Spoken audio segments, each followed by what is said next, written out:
আমরা সবাই ভাবি যে বেশি কথা বলে সেই হয়তো শক্তিশালী। কিন্তু আপনি কি জানেন আসল ক্ষমতা লুকিয়ে থাকে নীরবতার মাঝে।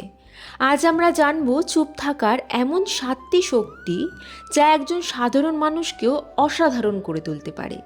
নাম্বার 1, মানসিক স্ট্রেস থেকে মুক্তি।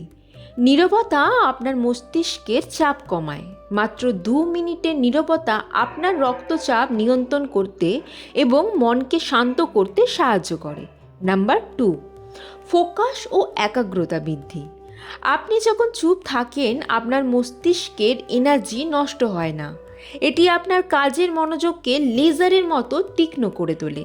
নাম্বার 3, আকর্ষণীয় ব্যক্তিত্ব। যে মানুষ কম কথা বলে সমাজে তার গুরুত্ব বেশি থাকে। আপনার নীরবতা আপনাকে মানুষের কাছে রহস্যময় এবং বুদ্ধিমান হিসাবে ফুটিয়ে তোলে। নাম্বার 4, সঠিক সিদ্ধান্ত নেওয়া।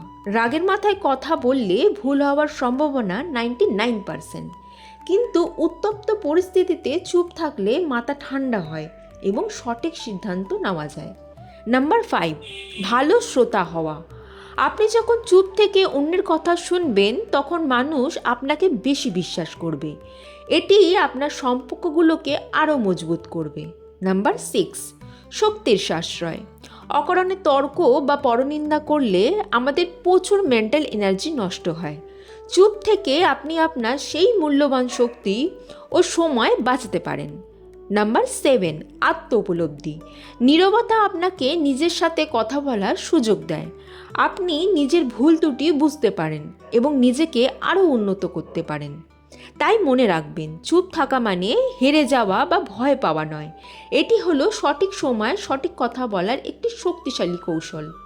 আজ থেকে দিনে অন্তত 10 মিনিট নীরব থাকার অভ্যাস করুন। এই 7টি শক্তির মধ্যে কোনটি আপনার সবচেয়ে ভালো লেগেছে কমেন্ট করে জানান। ভিডিওটি ভালো লাগলে লাইক ও শেয়ার করতে ভুলবেন না এবং আরও এরকম ভিডিওর জন্য চ্যানেলটি সাবস্ক্রাইব করবেন। ধন্যবাদ।